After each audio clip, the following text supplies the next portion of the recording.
দর্শক বন্ধুরা, আমি এই মুহূর্তে রয়েছি কাতারের দোহার ফিরোজ আব্দুল আলীতে এবং আপনাদের যে বিষয়টা জানাবো কাতারের বর্তমান পরিস্থিতি নিয়ে। এখানকার প্রবাসী বাংলাদেশিদেরকে বারবার সচেতন করছে কাতার সরকার। বিশেষ করে কাতারের স্বরাষ্ট্র মন্ত্রণালয় বিভিন্ন ফেসবুকে বলা হয়েছে যেন প্রবাসীদের মধ্যে সচেতনতা সৃষ্টি হয় এবং যেন সবাই বাসায় অবস্থান করেন। অদ্ভুত পরিস্থিতিতে যেন সকল নিরাপদে থাকেন সেই লক্ষ্যে কিন্তু আসলে এখানকার সরকার কাজ করে যাচ্ছেন। এবং বাংলাদেশ দূতাবাস বিভিন্ন সময় ফেসবুকে দিয়েছেন এবং তারা জানিয়েছেন হটলাইন নাম্বার চালু করেছেন। হটলাইন নাম্বারটি হলো 33662000। এই নাম্বারে ফোন করে যাদের যাবতীয় সমস্যা, পাসপোর্টের সমস্যা অথবা কোনো ধরনের প্রবলেম হয়ে থাকলে সেই বিষয়ে যেন দূতাবাসকে অবহিত করে, সেই জন্য দূতাবাস এই হটলাইন চালু করেছেন। এবং কাতার সরকার 999 নাম্বার চালু রেখেছে, সবসময় আগে থেকেই ছিল। যদি কোনো ধরনের সমস্যা হয় প্রবাসীদেরকে অথবা কোনো বস্তু দেখে তারা যেন এই নাম্বারে ফোন করে যোগাযোগ করেন। বিকাশ পেমেন্টে 10,000 টাকার বেশি অফার। শপিং চলছে তো। সরকার সকল রকম গ্যাদারিংগুলো বন্ধ করে দিয়েছে, যার কারণে কমিউনিটির অনেক বেশি ইফতার মাহফিল আমাদের ঘর রেস্টুরেন্টে হতো, কিন্তু এটা এখন বন্ধ আছে যেহেতু সরকারের নির্দেশনা রয়েছে। ইনশাল্লাহ চালু হলে আবার কমিউনিটির লোকজন সবার সাথে দেখা হবে। যারা প্রবাসীরা আছি আমরা চিন্তা না করে আমরা যেভাবে আছে যার যার অবস্থান থেকে ভালো থাকার জন্য, আপনি যদি ভালো থাকেন আপনার ফ্যামিলি ভালো থাকবে।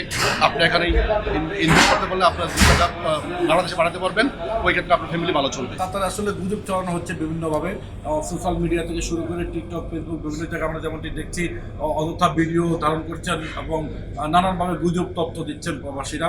তাদেরকে সচেতন করার লক্ষ্যে আসলে প্রবাসীদের জন্য কাজ করে যাচ্ছেন কাতার সরকার। এবং ইতিমধ্যে আমরা দেখেছি যে 194 জনকে কিন্তু আজকে 5ই মার্চ আটক করা হয়েছে আমরা জানতে পেরেছি, এবং এখানে বাংলাদেশিরাও রয়েছেন। তাই আমাদের প্রবাসী বাংলাদেশ কমিউনিটি বলছেন যেন সকলে সচেতন থাকেন, সেই জন্য যেন সোশ্যাল মিডিয়ায় গুজব ছড়ানো না হয় সে বিষয়ে বারবার দৃষ্টি আকর্ষণ করেছেন। কাতারে যারা বসবাস করেন আমাদের ভাইরা, তাদের প্রতি একটি অনুরোধ থাকবে, যেটা হলো কাতার গভর্নমেন্টের আইন কানুন আপনারা মেনে চলবেন এবং গুজব ছড়াবেন না।